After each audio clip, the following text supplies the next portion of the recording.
Sensitivity is intelligence. With grace and skill, you have abundance. Welcome to the Psychic Hour. Host Kelly Brickle is a psychic medium healer, numerologist, and teacher. Her passions are learning about the soul and energy. Whether it's through spirit, emotion, or vibrational numbers, there's always a pathway of information waiting to help.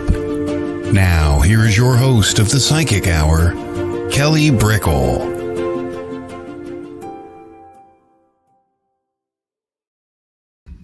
Hi, everybody. Welcome to WLTKDB Let's Talk Radio and the Psychic Hour. The show is starting right off the top of the month of June, and we welcome you. We are going to be having 2 episodes per week of the Psychic Hour starting in June from this week going forward. So we'll be seeing you also in just a couple days for Friday. And that's going to be, again, the readings episode where, it's a little shorter. It's about 45 minutes, and you can stop in and you can have your numbers read, a couple card pulls. It's just a mixed modality show, and it's about just giving back, right? People can come in, ask away, and we'll talk about it before the show begins, the format. And then it's just invites people to have a more interactive experience. And if they want to ask questions, and again, it's more not a topic, it's more just giving back and interacting. So same time, 1 p.m., and that is going to be this Friday. So come on by. It's the first kind of official launch. We did a test last week. So thank you for everyone that did come for that. So welcome to the Psychic Hour. We have Nicole Strickland on today, and she is a paranormal researcher. She's an author. We'll be going into it when we introduce her after the break. And we're really going to take questions if anyone has them about that topic, about paranormal research experiences, because Nicole definitely has been writing about it, interacting with it, and leading that for years. So she's a wonderful expert to have on. And that leads us into kind of where we usually go with the topic of the day. And so the topic of the day is going to be repeating numbers. Repeating numbers I decided to do today because I've just been hearing a lot of people talk about them again. I think we're always receiving repeating numbers. We're always getting some type of sign. We're always getting some type of kind of nudge or symbol that we hope to interact with. And certain times I hear people commenting about them more than others, like, just show me a sign. If I see this, I know that I'm safe. If I see this, I know that I'm on the guided path. If make this, be connected to me because I'm unsure. And so it's interesting because a lot of people don't initially ask for numbers. I think it's more an emotional connected or object in the environment. Like someone will ask for birds to fly by, maybe their favorite bird, or their favorite color, or some type of thing from their childhood. And numbers kind of sometimes just hit us in the face. It's just like 555, 222. And the numbers that really people look at the most are the repeating numbers. And so repeating numbers can be, the 111, or it could be 2525. There's some type of pattern. There's some type of energy on repeat. And that's really the magic of the universe. That's the universe orchestrating to work with how your brain is set up to receiving the environment around you, or for the universe to use its collective intelligence to guide you to something happening outside of you where it draws your attention. And the repeated part of it is a built up frequency. You not only have, let's say, 1 1 or 2 1s, but you might have 3 1s or 4 1s in, let's say, a time 11 11, right? Or an address, 22222, or even a phone number or a license plate.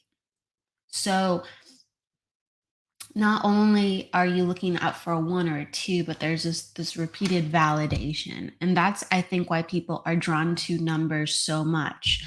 In paranormal research, I'm definitely going to ask Nicole about what are some frequent, repeated signs where they receive validation, or her own personal signs. Numbers can happen to us everywhere, anytime. And a lot of people go, what does that mean? What does that mean? Some people are looking directly for them.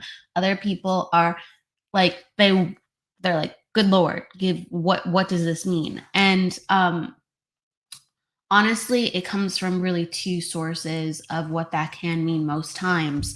One, there's some type of numerical tongue twister, numerical value to the energy frequency present, because all numbers have a certain energetic frequency. And so you can really get into numerology with that, right? And like ones is like about like going forward, new beginnings. Two is a lot about emotional energy. Three is a lot about creativity. Four is about like grounding. But when you get those master numbers, the master numbers in numerology are repeating numbers. So repeating numbers are a very normal and frequent part of numerology. When you get these master numbers, when you get, let's say, a 111, instead of treating it like just three ones, you have to add them together. So 111 is a 3 vibration. 22 is a 4 vibration. And so you look at that more so than just the ones or the twos. Okay. So if you're getting 22s, you're looking at a 4 vibration. If you're getting 222, you're looking at a 6 vibration. And that's the numerical law you would be leaning into. And numerology, you can look up really what those frequencies are. The more you get into numerology, the more you understand how that number can apply at specific times in the context of such. It's a very, I would say, simple system at its beginning. And the more you learn about it, the more complex things you can understand and do with it. From an emotional perspective, though, or psychological perspective, some of those numbers can be in our psyche. Okay, so that too might mean something very emotional to us, because maybe our address had like 5 2s in it growing up, and we always thought of it as our favorite number because we loved our house. Okay, it could be, as a kindergartner. And it's usually, like when we're younger, it doesn't always have to be. It just has to have a strong emotional kind of energy to it. Our favorite, place in the world could have been, our third grade room. And it was like room number 8. And we're like, oh, 8 is so great, right? And there's these reasons why we favor these numbers. Or you could just imagine back to when you're young and for some reason you always love the number 3. Okay.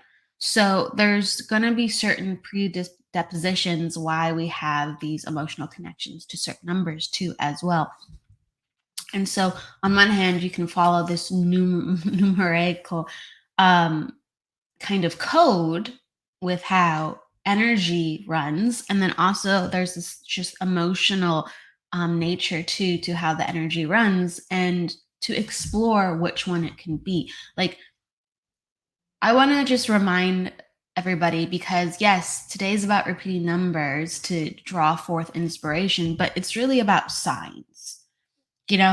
Numbers are just one type of sign, and we're always looking for signs to give us this meaning.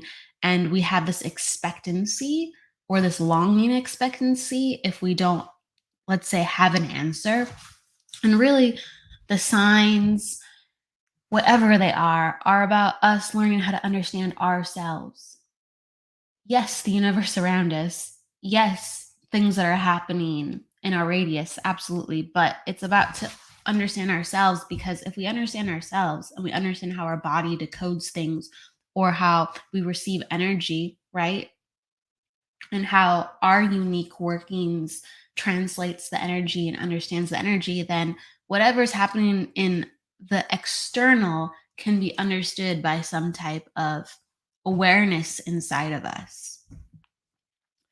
And there's a process that it takes for that to unfold. It really takes time, it takes understanding, it takes curiosity. And you need some type of curiosity to strengthen the muscle that you have with looking and understanding for signs. And certain things like, astrology, numerology, reading cards, and so many other systems, even working with paranormal tools that strengthens um, our focus and heightens our curiosity so we can stay engaged and go, what does this mean? And what did that mean? And what exactly is this? And we really need to stay engaged to get the answers that we're looking for. We need to follow the thread where we're led. And a lot of times life is happening right in front of us, whether, we have distractions. It could be welcome distractions from friends and family, or more complicated distractions by things we just didn't really account for or want to have happen. And life throws things in our faces, and we still have to learn about who we are amidst all of that. And so I encourage you, the name of the game really is to stay curious, stay focused, and really learn about yourself. The more you learn about yourself, the more awareness you have of, why something is catching your attention, why you happen to like something, why you happen to be interested in something. More of the answers will come to you, and don't expect them to come to you right away. If they do, then great. That's very possible. But have patience and know that it's part of the process. So know that it's all part of the process. With that said, I hope that that inspired some inspiration for the place that you last left and left your curiosity, where you're like, I should investigate that. I really am interested in that. What a weird experience. What's behind that? Open your curiosity again. Find that destination point and keep on going. That's what I encourage you to do. So, we're going to keep on going. We're going to go to our next destination point ourselves. We'll be back in a moment, and we're going to have Nicole on when we do so. I hope everybody, has inspiration from now till then. See you in a moment, everyone.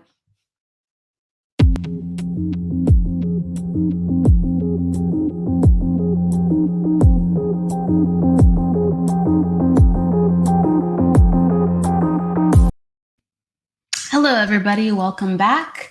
We'll be bringing in Nicole in just a moment here. Let's introduce her. So Nicole Strickland, who we have on the show today, is a founder and director of the San Diego Paranormal Research Society. She's an author, speaker, and also an award-winning radio host and producer. She is on WLTKB Radio 2 as well, with 2 shows, Haunted Voices, and also the Afterlife Chronicles. Everyone, please welcome Nicole Strickland.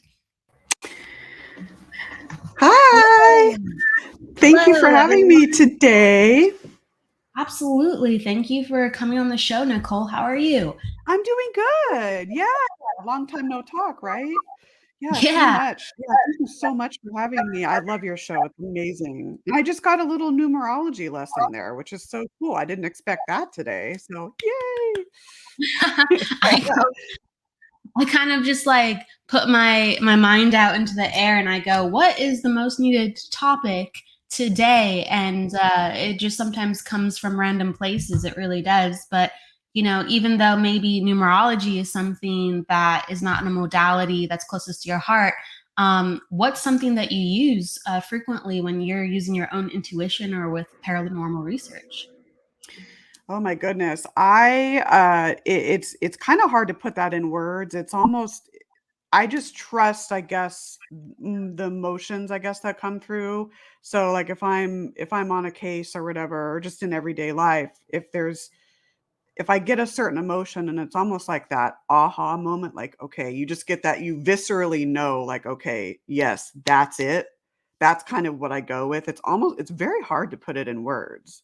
But those that have had that, where they're like, maybe they're asking a question for their guide from their guides or whatever it may be. And then all of a sudden you just get this like emotion or sense of like that aha moment that comes in. And then you're like, okay, yes, that's it. That must be it.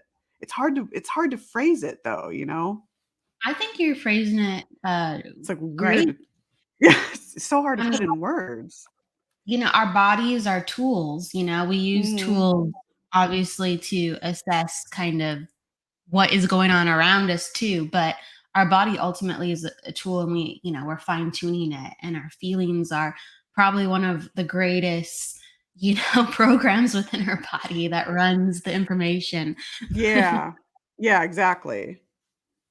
So I can perfectly understand that. We have people saying hi too. So Mary says hi, Emily QT says hi, and Sharon says hi too. And yes, we'll be taking some questions regarding paranormal research and what we're talking about with Nicole today towards kind of the end, everybody. So Yay. yay, It's that's gonna be right. awesome. It's been a We're weird all, day today for me, so I'm like, this is kind of great to have a show because this morning was just like weird, but everything's good oh now. yeah. Do you care to share? Why not, right? Do you care to share what was the oddity of Oh my today? gosh. So, well, it happened like within the hour. So I posted something on my Facebook page, just a little innocent question like, "Hey, does anyone recommend, an SEO person?" And like literally 10 minutes later, I got like 15 people like text messaging me on my phone, emailing me. I'm like, how can they get all this information just from one Facebook post? So I had to delete the post. So it was kind of driving me nuts, but I'm okay now. So everything's good. SEOs. Yeah. I'm I like, mean that whoa. you want that in your back pocket. Yeah, it's like, whoa, all these people. I'm like, whoa, okay. Anyways, enough about that. So It's funny because that's how people find you with SEOs online. So it's like the energetic relationship of right. did I hit the Facebook algorithm at the time? I mean, I have no clue, but anyways. Not bad. It's not bad that people are coming to you. So, yes, please, I would love to hear about your story more. I don't know how you got started with all of this. So I'm going to be asking questions really about your fundamental beginnings. When did you Sure. decide to become a paranormal researcher and to really kind of go, all right, I'm going to go into this line of work? Yeah, so I talk about this a lot. I've always had since childhood, I've always had this curiosity about the unknown, about ghosts, about hauntings, about spirits. And so that stayed with me as I got older, middle school years, high school years, and then in my undergraduate college years. It was my senior year, and I share this story a lot. My mom's mom, so my maternal grandmother, her name was Helen. She actually called me the day before she passed away, and so she just called me and wanting to know if everything was okay. And I thought, well, that's odd. But I talked with her on the phone for maybe about 10 or 15 minutes, and then got off the phone with her. And then the next day in the afternoon, around the same time that she called me, my mom called me, and I could tell by the tone of her voice that something was not right. She said, "I'm so sorry, sweetheart. I love you, but grandma passed away early this morning." So, of course, I was devastated. Flew back out to San Diego to be with the family for a few days. And then when I got back out to Tucson, Arizona, because I went to the University of Arizona, go Wildcats, right? So once I came back out to Tucson, I started having very odd experiences in my apartment that I didn't have prior to her passing. So the doorknobs would vibrate as if someone was trying to open them. And then at first I thought, well, my goodness, I'm upstairs. I have neighbors. It's vibration. I didn't even think much of it. And then a couple of nights later, I was on my bed doing my schoolwork, and I didn't see the hand, but I felt a hand caress my face, and it felt like as if it came from someone I knew and loved. That's when I started to connect the dots.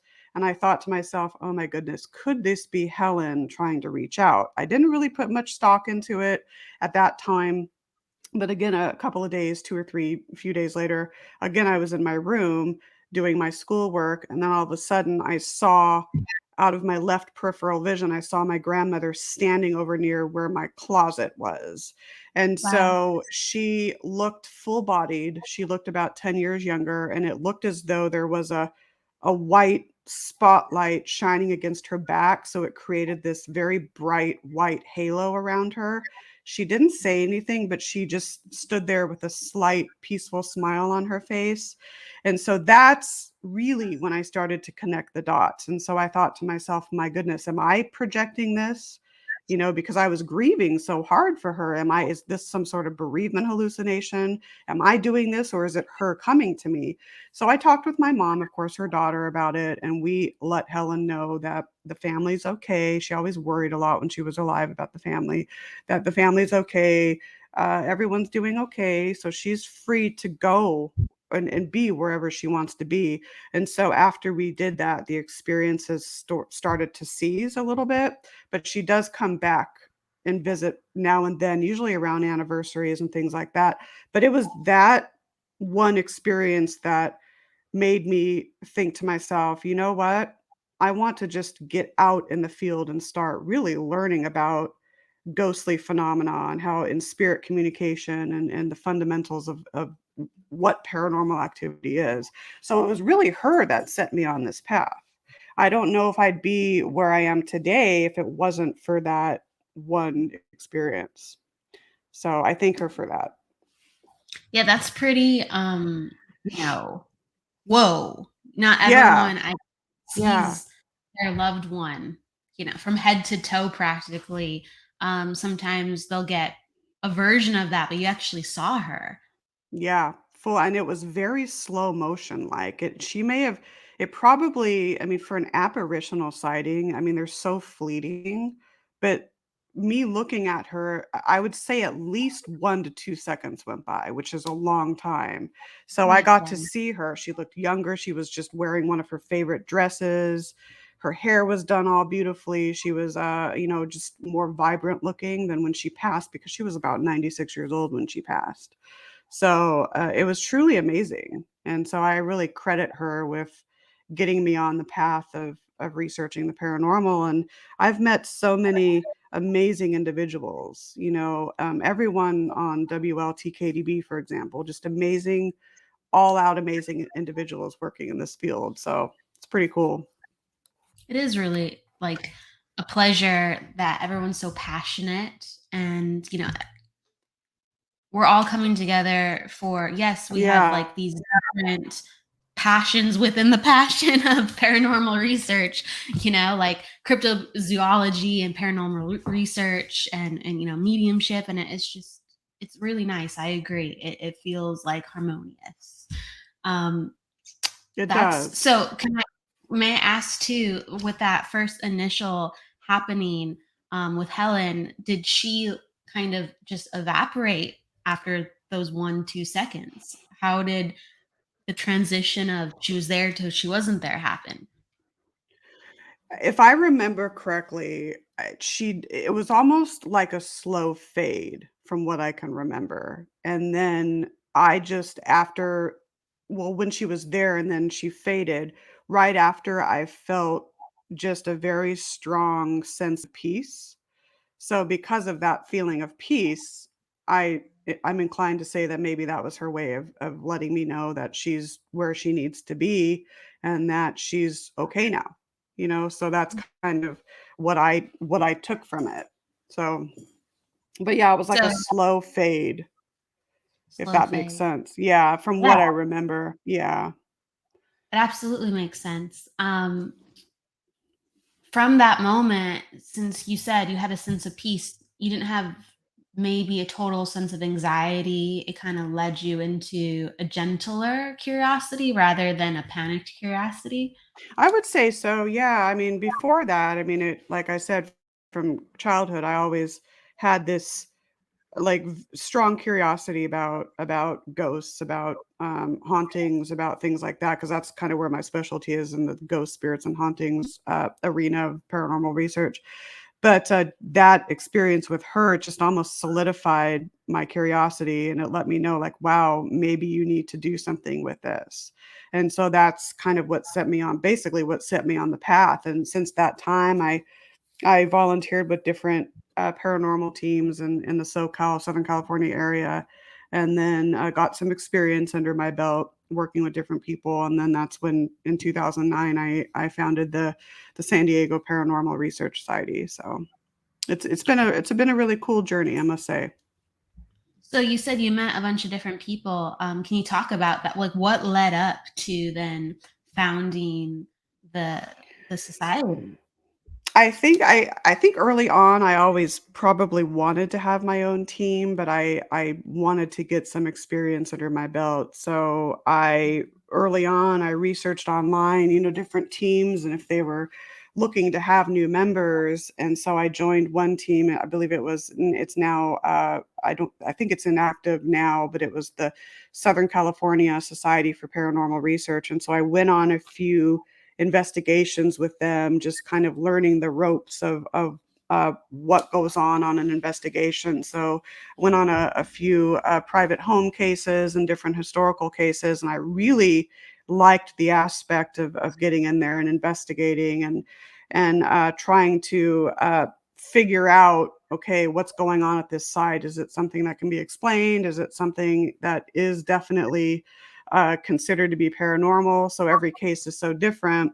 So I really like that aspect about investigating, and then even after the investigation, doing all the data review, listening to the audio and reviewing photos and reviewing video.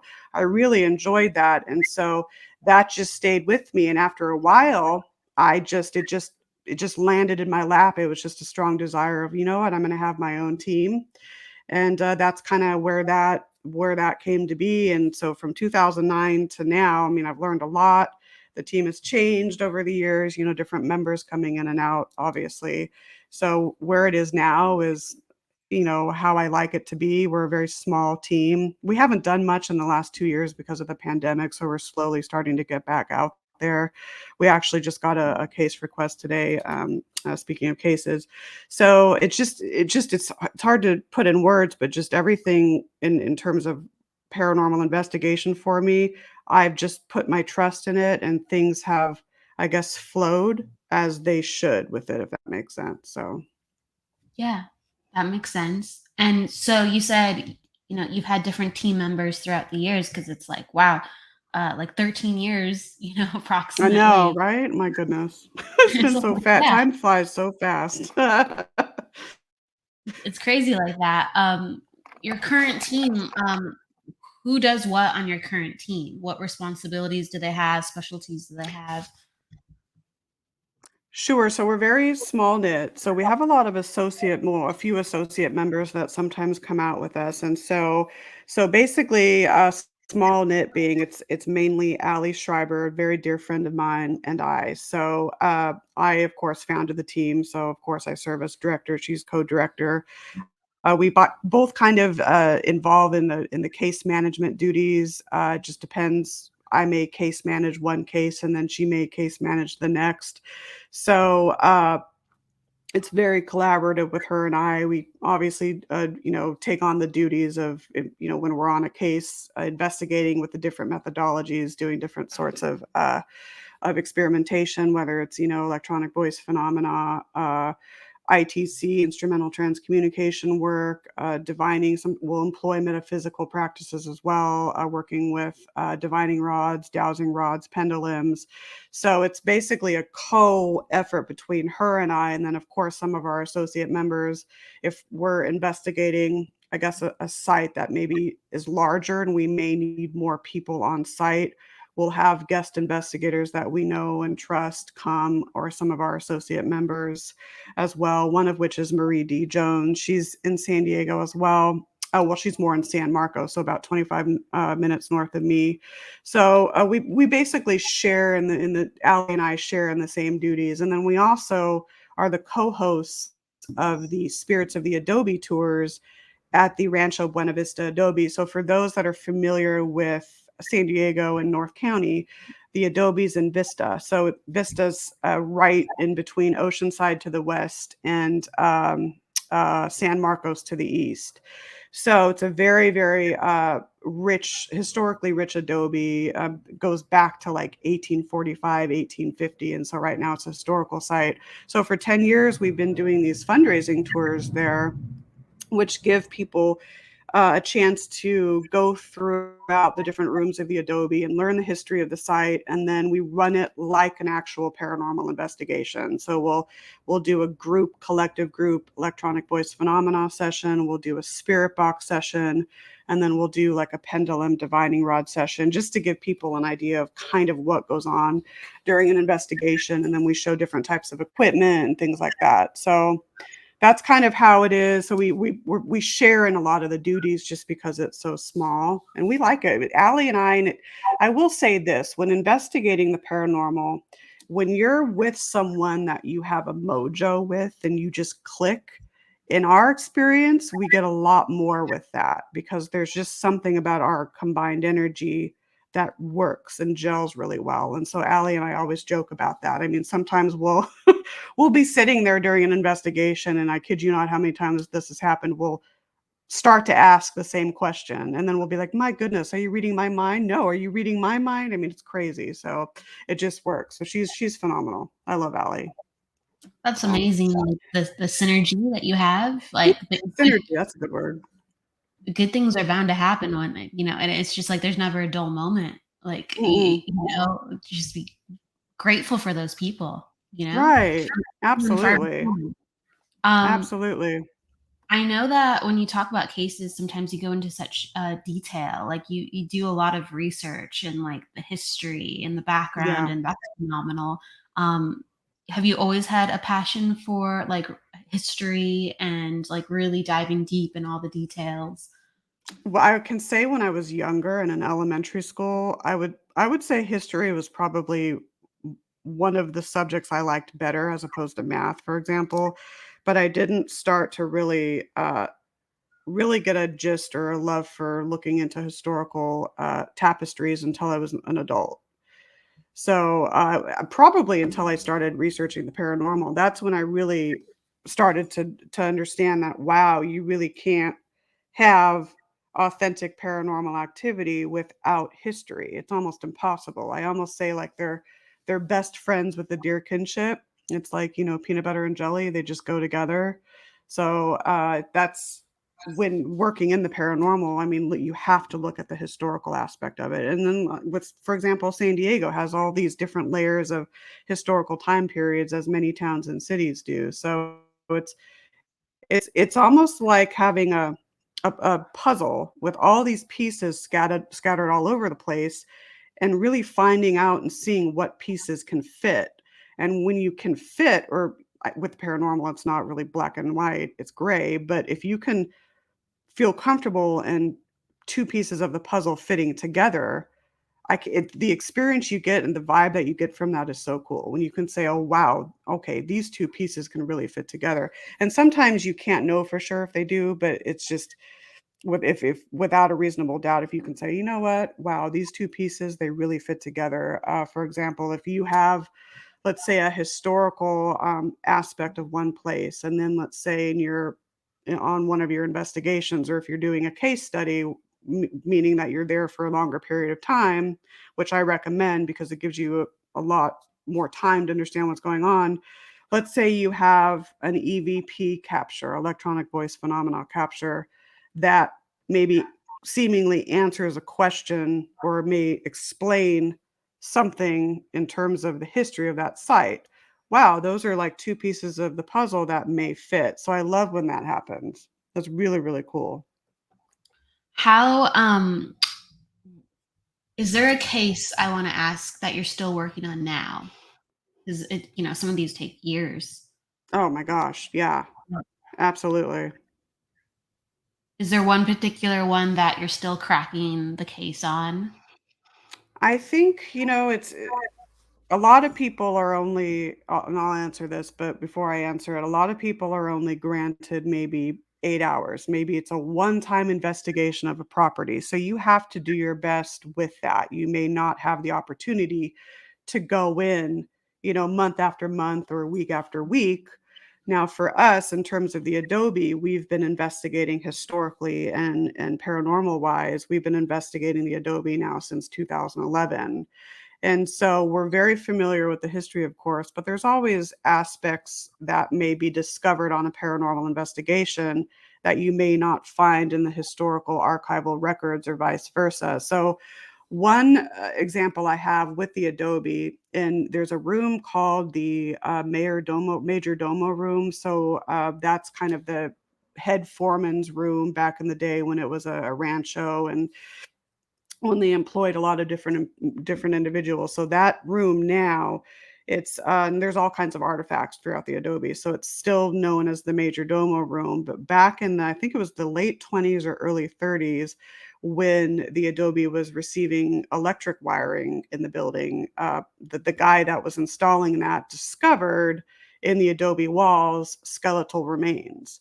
So to this day, we're still not sure who those remains belong to, so we've been trying to figure that out. So we've gone to the Huntington Library, which is an amazing location in San Marino, California, and it has tons of archive evidence archive research about the Adobe. So we've spent some time there going through a lot of those papers and the archives in general to see if we can figure out who these remains belong to. We have questioned in a lot of our investigations and even on tours, we have proposed questions of, if those who are knowledgeable of this, if they're comfortable in answering, can you let us know who the remains belong to? And we still haven't really received a definitive response, but we think we know who it may be, but we're still working on that. So, and again, with the pandemic, we've had 2 years where we haven't been inside at all. So it'll be interesting now when the city of Vista now allows us to go back in, if things have changed. Is the activity going to subside? Is it going to increase?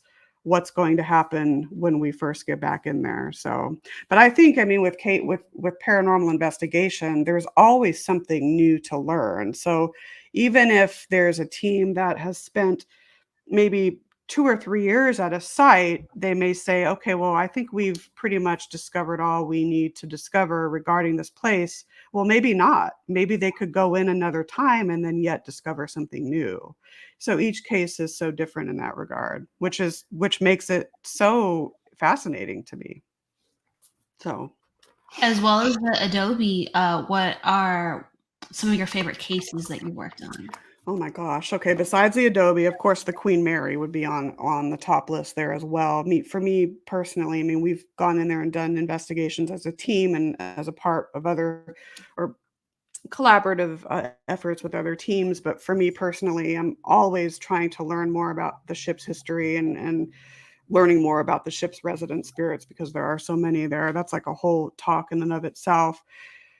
Private residences are interesting as well, especially when you can really help the owners of the homes, or let's say whether it's a home or an apartment. We tend not to like to do apartments just because there's so many erroneous information from like all the other people that are maybe next door or below. So we pretty much just like to stick with residential homes, just properties by themselves. It's a great feeling to know that you can go in there and spend time and investigate the home, talk with the homeowners, get an idea of what they're experiencing, seeing what you can maybe explain away as something natural or something logical versus, okay, having something that you capture. And we come from the sense of, okay, if we capture something that we consider paranormal or something that we can't explain, we'll leave it at that. We'll just say, you know what, this is something that we can't explain, and we'll leave it at that. But it's a very good feeling to know that you can go in and really help someone to feel more comfortable in their home. You may not solve exactly what's going on there. You may not, be able to get rid of an entity, because that's a whole nother discussion, but you can at least pacify the people that live there. And so we've had many cases where we've been able to do that just simply by talking with them and educating them a little bit. And that's a good feeling. It's a really So, good feeling. with one of your favorite cases, like what's something that you've been able to explain away quite easily, and what's something else where you're like, ooh, like that was, we're still wrapping our head around that one.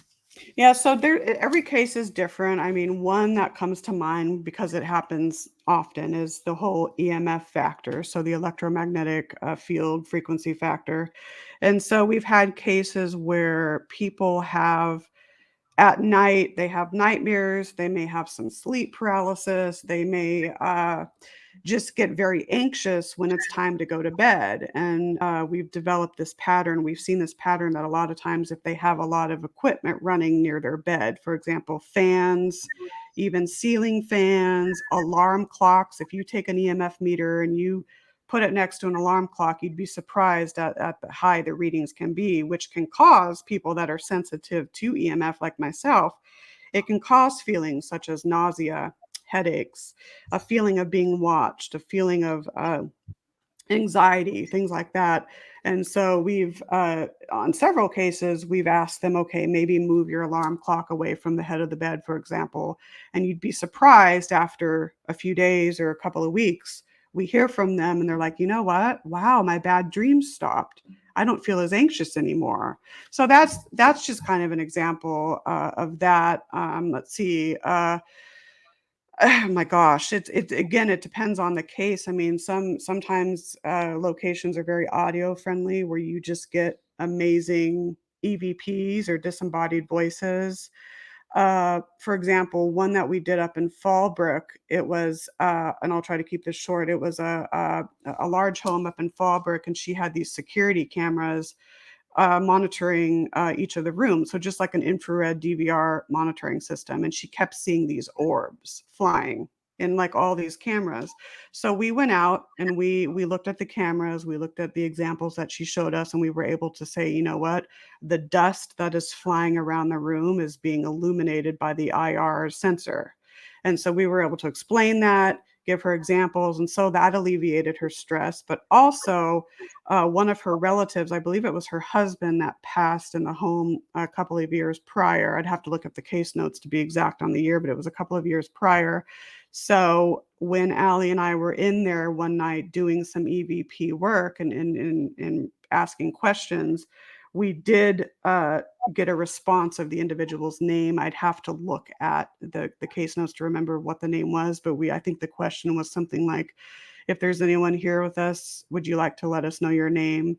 And then we had her listen to that, and she was able to confirm, my goodness, that's my husband's voice.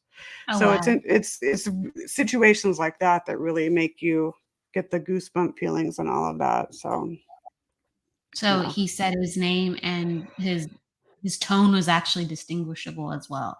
For her. Yeah, we had her, we did try to bias her. We just said, we have a clip here that we want you to listen to. And so we didn't tell her anything about it to lead her on. We just let her listen to it. And I remember her looking at us and she said, "Oh my gosh, that's my husband." Just total confidence. And we were just like, I mean, both Allie and I started to tear up a little bit just because it's emotional when things like that can happen. So but historical cases, I didn't add on. Historical cases are great too, even businesses, because a lot of times with these historical cases, the curators or the historical managers of the property come out to you. They reach out to you, or it's the team expressing interest in investigating that site. So, but one of the downfalls that I see with historical cases is there are so many different teams going in to all these different sites. And so it almost makes it more polluted than if you just have one team going in, if that makes sense. But Yeah. every case is so different. That's another beauty of it, is that you're never going to get the same thing twice necessarily. So yeah. What do you try to, I guess, give people with expectations about paranormal investigations? Oh, very good question. So if we go in, again, it's a little bit different with a private residence or someone's business versus historical, because with historical, a lot of these curators know about the history, they know of the paranormal activity. They just let the teams come in and do their thing, and that's about it. But with private homes or businesses, you're dealing with people that may not know much about the paranormal, that may have this fear of the unknown, if that makes sense. They may not understand and know exactly what maybe a ghost is versus a spirit and things like that. So having the opportunity to go in and explain what you do as a team, sitting down with them.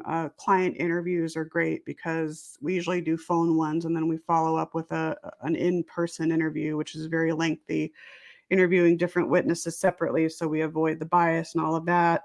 And then giving them a rundown of what we do from the pre-investigation, or preliminary is what we call, going around with them and kind of drawing up a map of the locations where they've experienced activity, notating any sort of safety issues, because people have broken bones, for example, on cases, not knowing, especially at night, if they don't know, what could be a safety hazard, things like that.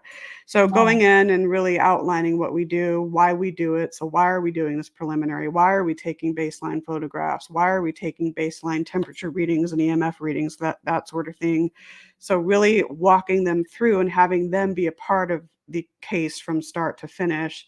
And sometimes we'll have, depending on if there are certain types of activity that seem to center around the people at that location, we will have them participate if they want. Some teams like that, some teams don't. We don't do that with every case, but if we feel it could really help, we'll allow that. But just being transparent with them at all times, explaining why we do things, educating along the way, talking about how some things in a house can be thought to be very freaky or very ghostly, when in fact it could be you have an old house, maybe it's the settling, maybe you have plumbing issues, maybe you're having all these weird experiences because your electrical wiring needs to be fixed and it's emitting all this weird EMF, things like that. So just going in, I go back to that puzzle, trying to see if we can just piece together those puzzle pieces, seeing if we can, okay, we don't go in as debunkers. We're not going in saying, okay, I'm going to disprove everything. We go in with an open, healthy, a dose of skepticism. Let's see what we can explain away logically right away and get that out of the way. And then we may be left with a few things that, you know what, I'm not so sure this is paranormal, but let's investigate a little bit further and see if maybe we can find an answer to that. And again, sometimes you're left with situations where you just can't explain it away. At that point, maybe call in a specialist. Maybe it's a photograph. Maybe you need a forensic photographer to look at the photograph, So, and then if after you've exhausted all the specialists, if you need them, and you're still left with, wow, I can't figure this out, well, there you go. So that was a long-winded answer. My God. I tend to go on tangents. My God, please. Don't worry about it. It's your time, like it's your time.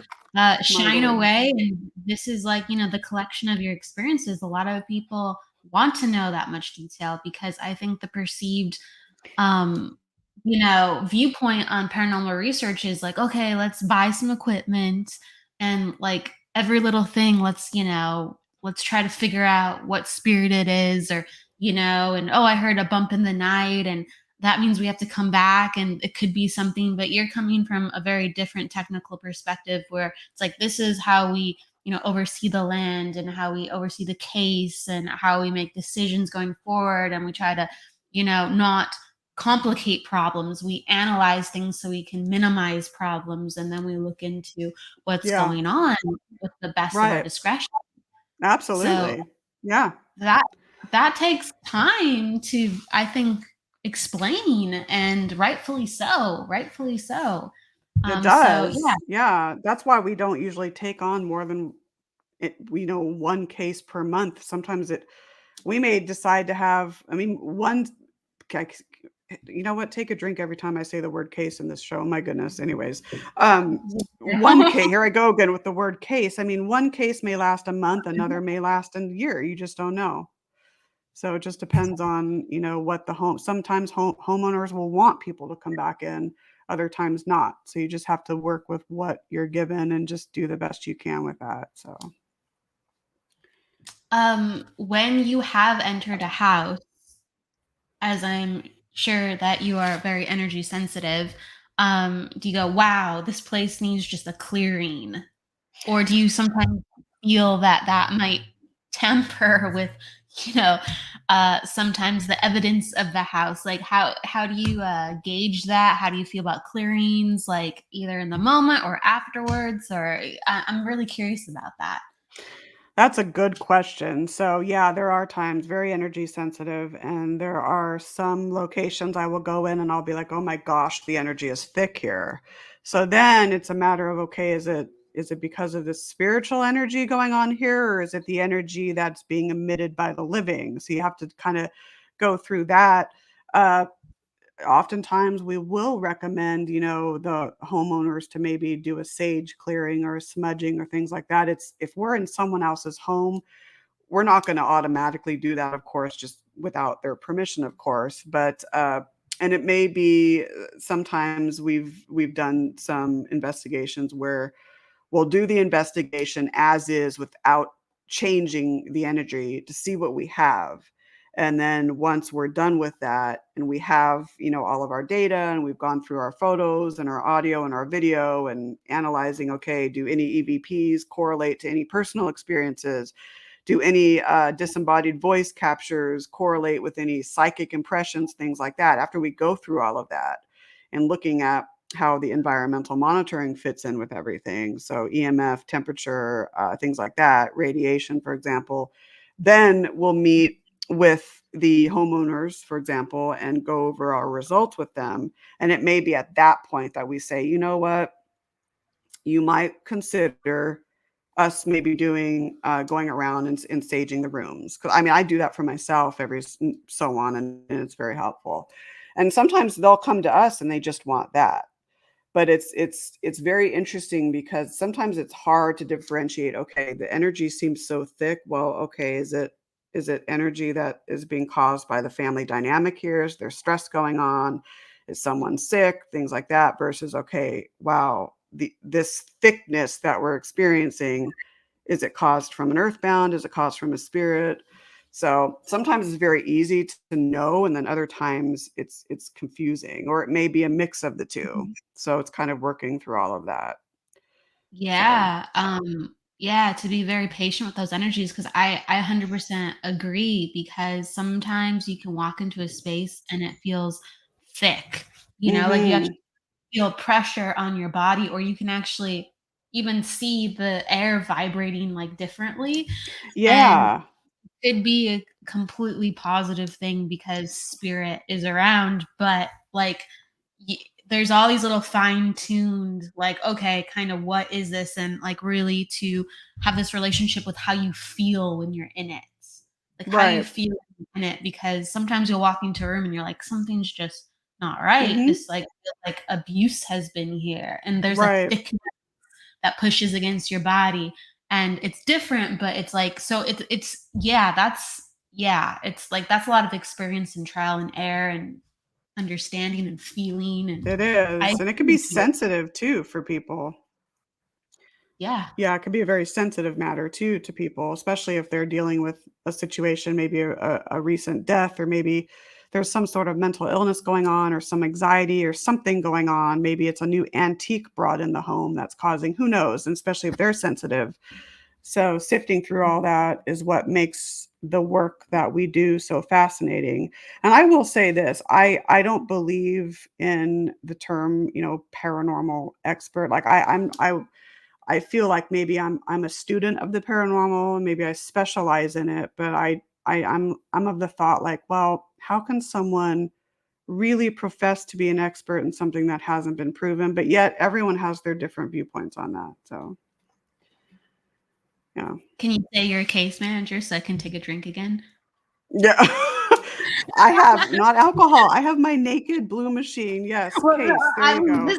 this is mint tea, you know what I Drink. mean? Oh, there you go. Oh my gosh, how many times? There's I swear, take a shot every time I said the word case in this episode. My lord. 'Cause I'm like, "Okay, you don't care."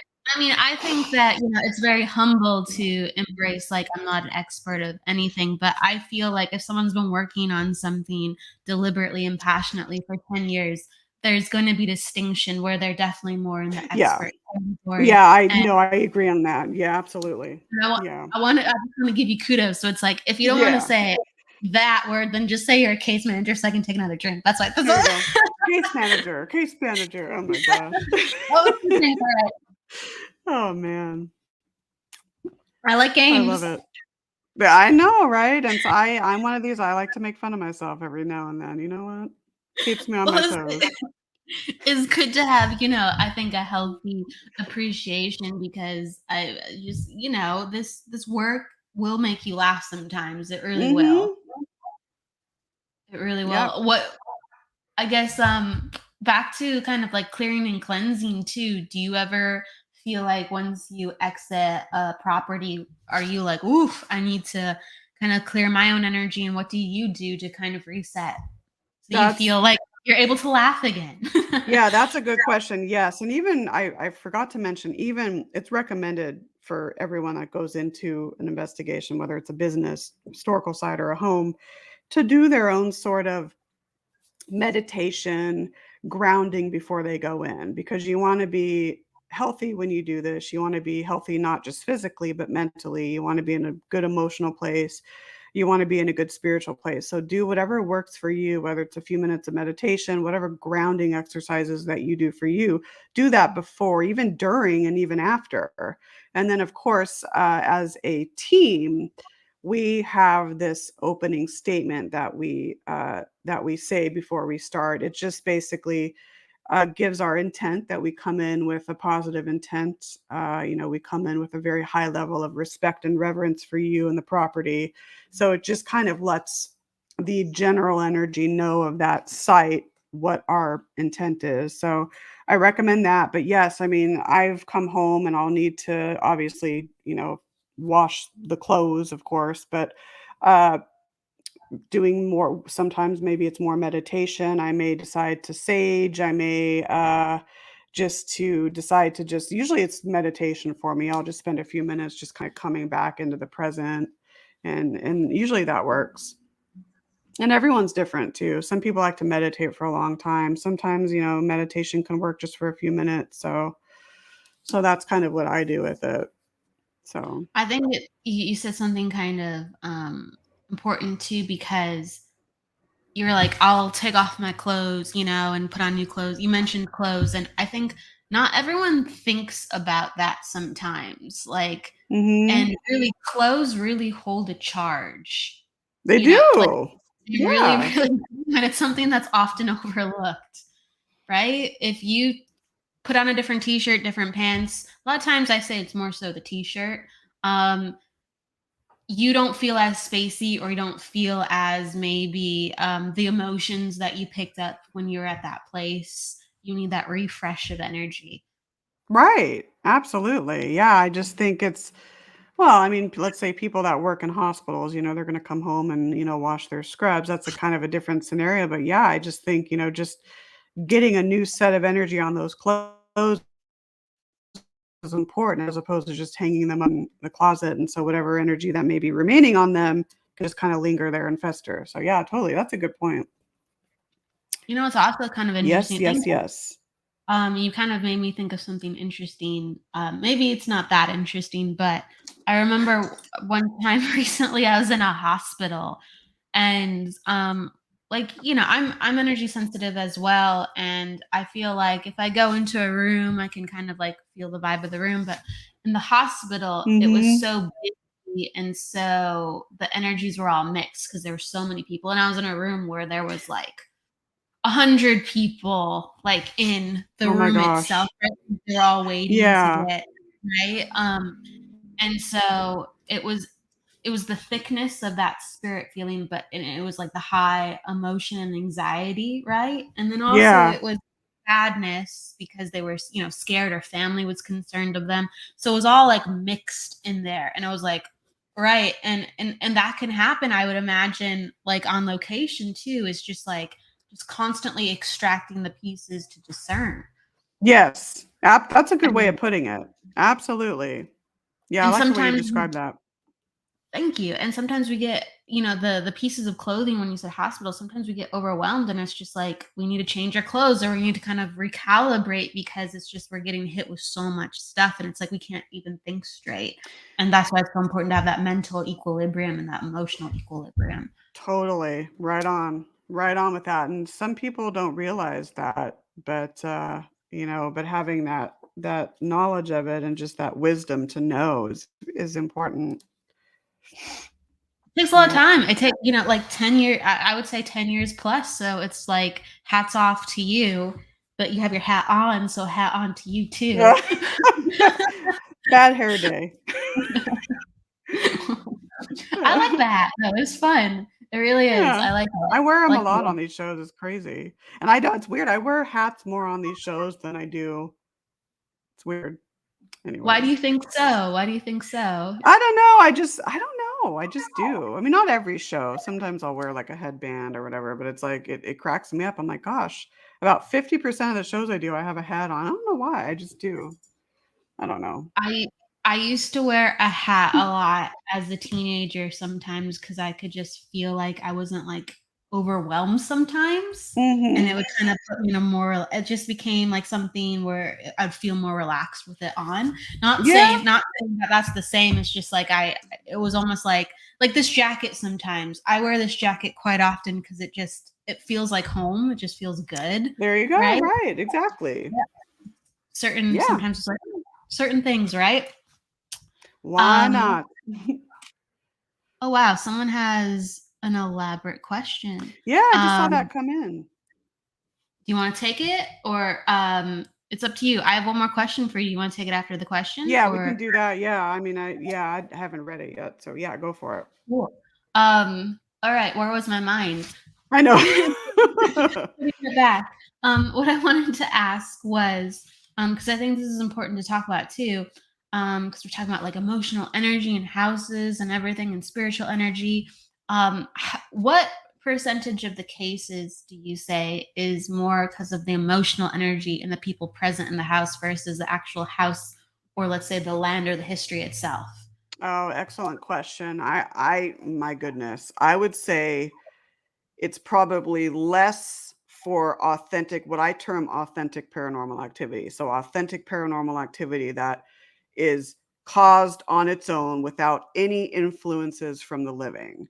So I think you find that less than the situations where you'll go in and you may and it's hard to know for sure, but you may go into many locations and feel and get the idea that, wow, maybe the people living here are influencing and or causing the activity somehow. One example has to do with that just in my opinion with alleged malevolent, demonic, if you will, the D word, very negative situations. 99.9% of the time, what they think is negative is not that at all. It's what they're ascribing to it. So it's very easy sometimes for people to just blame all their issues on the paranormal without taking ownership of what may be going on within them or within their family dynamic. So it's very easy for someone who maybe doesn't know about the paranormal, maybe has this fear of the unknown because that's natural, right? Maybe at night, they get up to go to the bathroom, they come back in bed and they see a shadow figure in the room. And then they email a paranormal team. I last night saw a shadow standing in my room and it's negative and it wants to hurt me. Okay, well, maybe that's the case and maybe very, very, very small, rare percent of the time. But that's the living ascribing that to that shadow figure where it's not the intent of that shadow figure to want to cause harm, especially if it's intelligent. Sometimes it could just be a residual thing. So that's an example of that. So very good question. I think less of a chance of going into a site and finding that the activity that is there is 100% just caused on its own without any influences by the living. I So think people exactly. I like how you brought that up because I think a lot of people have experiences where they've felt someone watching them or they've seen, a shadowed figure or something out of the corner of their eye. And a lot of people who don't have, I guess, a lot of um, I don't know, they don't have an upbringing that embraces, I guess, being energy sensitive or spiritual concepts. They think immediately if there's something unknown or in the paranormal category that it's evil. And so Right. of course, as soon as you just see something, anything, you're gonna have a sense of fear wash over your body. And then you're gonna assume, since the dominant energy is fear, that you're experiencing that it's bad. And so yeah, there's a lot of things where people are just prescribing that this must be this. And I think Exactly. I like your thoughts on it too. So I hear things like that from time to time as well, and it's Yeah. like, oh well, actually that was like your spirit guide or like your grandma. Like, you know Exactly. what I Well, mean? exactly. Yeah, exactly. I mean, they're, but it's and then, if there may be clients that regardless of what is said to them, they're going to believe 150% that what they have in their home is this or that. And with that, there's really not much you can do. You can try, but if they're not going to be open to maybe hearing your input or maybe what you have to say, I don't, then you're at this standstill and it's, I don't know. It's like, do we have time to debate each other? Probably not. But so that happens too. So you have to We're sift through all these different things. Gotcha. So there's people Yeah. like definitely just to reject, like, no, it can't be. It has to be something like this. And you're like, we've kind of picked up on something else, and they're fighting you about it. Okay. Yeah, I mean, it's happened a couple of times. A lot of times that can be discovered in the initial client interview as well. You can kind of get that from them. And so then if you know that, then you just can kind of give the option like, well, if you're convinced and there's nothing we can do or say otherwise, then maybe this we're not the right team for you. That's kind of how I approach it. So, but that's only happened actually like 2 or 3 times with us. So, yeah. That's good. That's good. Yeah. Like out of many years, I would say that's a good ratio. Yeah. Let's open up this question with Yeah, let's Vicky. see what it is here. She asked, "Can you explain what happens?" So I guess maybe from an experiential perspective. In Okay. 1976, I lived in Kansas in a small town. I was 20 years old. My daughter was standing next to me while I was driving. When an ex was an ex Is by acceptable maybe? Back in the it day was when it was acceptable by mothers? oh, okay, I got think it. that's how I read it, yeah. Yes, I think okay. Um, see, she ran the stop sign to get home, and she stopped. He had his brake lights on. He was looking for me. It was in a flash. It happened so quick. Okay. Um, I Is there guess more to it? I don't know I if don't there's more know. to It it. like just cuts off. Okay, so I guess to answer you, Vicky, this just it cuts off, so we kind of can't put two and two together. But thank you for Yeah. sharing your experience. It's always good to hear people's experiences. I kind of want to from the inspiration of the question, someone was asking about career and jobs that they have in the future. Like from your perspective as well, like when you were young, you said you were interested in ghosts and the paranormal. Did you ever see yourself doing this? Oh my gosh, no. Not at all. Not until I got to college and after the experience with my grandmother. I mean, going elementary school, middle, high school years, not ever did I ever experience that or no experience. I never thought I'd be doing this. So it's weird how it just happened. So, yeah, So no, was not it in a million years. not really, what did you see Mm-mm. yourself doing instead, if I may ask, like when you were younger? Oh my goodness. Probably something more in the medical field. So I do have, I mean, obviously a counseling background. I have a master's in counseling, so I do that more with the educational background. But yeah, when I was younger, I thought, oh, I'm probably going to maybe be a nurse, maybe follow in my mom's footsteps, or maybe go into medicine. But my grandpa, my mom's dad, was a well known doctor here in San Diego. He served the Italian community, and he told me early on, he's like, nope, don't go into medicine because it's just that was his opinion way many years back. But I don't know. I just when I was in college, I think I declared pre med at first, and I was like, nope, nope, not going to do that. But then I did minor in journalism. So I majored in media arts, which is kind of liberal arts for media. So kind of everything from communication, advertising, film, TV, all of that, and then minored in journalism. So with the minor in journalism, maybe I did subconsciously knew I was going to maybe do some writing. But yeah, it's just weird how you may think your life is going to be one way and then it's totally different a few years later. So I just put my trust in the universe. That's what I do. And so far it seems to be working, I hope. I hope. Yeah, yeah, like one step at a time. So it was like Yeah. more this moment happened to you, and then you kind of just were walking forward from that, and your life Yeah. just kind of evolves. Yeah. Absolutely. So I guess there was like sparks of interest, and then it just life went the way it went. Yeah. That's a good way to put it. Did you kind of like with in your child's mind too, or your teenage mind, like envision, or even your young adult mind, because so many different stages. Like I'll be writing this, I'll be a journalist of that, maybe. No, I did not actually. No, I can't think of Yeah, no. And even as a kid, I was a very creative kid, so I would kinda make up these little skits that I would do and things like that. So, but yeah, I never in a million years thought I'd be, writing nonfiction books, for example.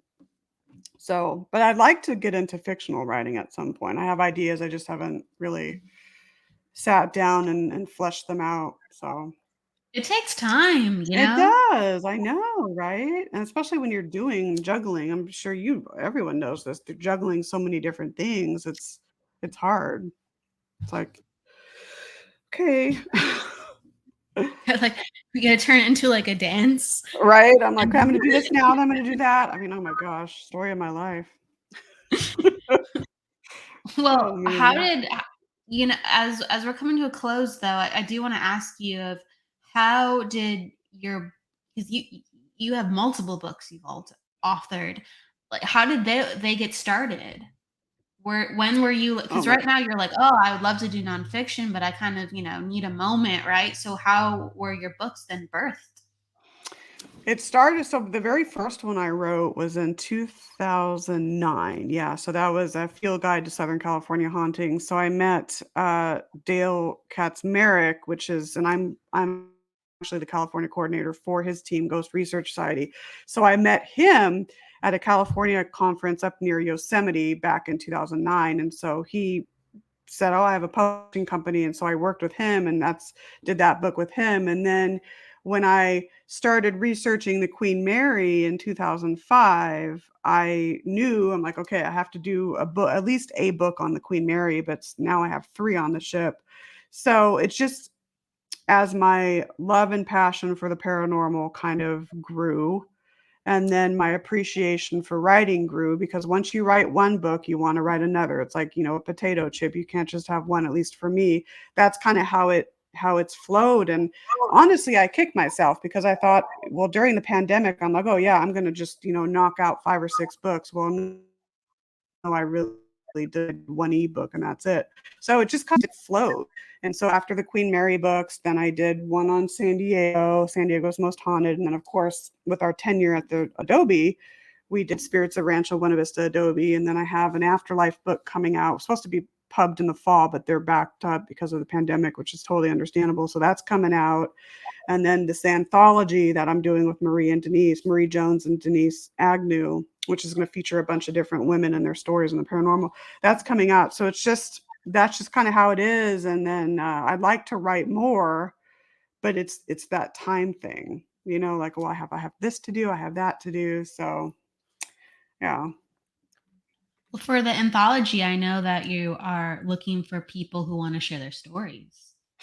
Yeah, we have quite a few. I think it's probably going to feature, oh my gosh, I don't have a number yet, but it's an anthology. So it's going to feature, different women from all different branches of the paranormal, women that are experienced, whether it's ghosts and hauntings, cryptozoology, ufology, psychic mediums, authors, podcasters, if you will. It's going to feature their journey in paranormal research, what they do, the work that they do. So I can't give a definite number. I mean, it depends. We're not even there yet because we've only just started getting a few stories. But yes, if you know of anyone, if there are listeners that think they would fit that, just let me know and we can give you more information. So, but yeah, it'll be fun. I'm looking forward to it. What other projects would you like to invite people to be a part of with what you're doing now, and where can people find you?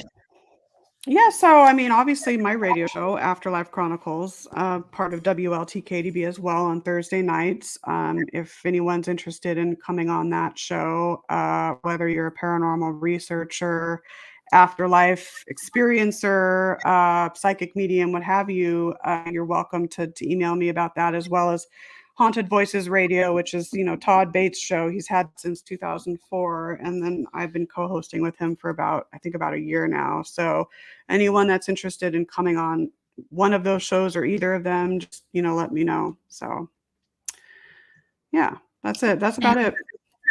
And where can people find you on social media too? Oh yeah, social media. So Facebook, I have different pages, author Nicole Strickland, Afterlife Chronicles and Beyond, the acronym for San Diego Paranormal Research Society, which is SDPRS. Let's see what else. Instagram, author Nicole Strickland, Twitter, SDPRS Nicole, and then my personal site is authornicolestrickland.com, and then San Diego Paranormal Research Society. No, I'm sorry, not society. San Diego Paranormal Research.com. So,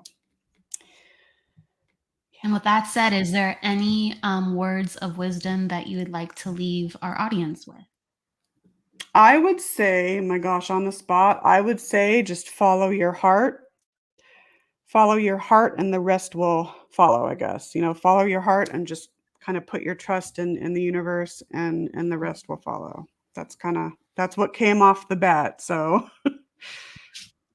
Home run, that's beautifully said. right. Grand slam with that. Yeah. Got the baseball cap on almost for it Right? too. I do. Grand slam. It's a grand slam of advice, everybody. For real, trust your heart. With that said, in good trust, I say thank you, Nicole, for coming on the show. It was lovely to have you, and Thank I'm wishing you. everyone. Thank you. I'm wishing everyone a great week ahead. Go with love, light, light, luck, and live, everyone. However you say it, just go do it. See you next week and see you on Friday. Bye. Bye. Thank you.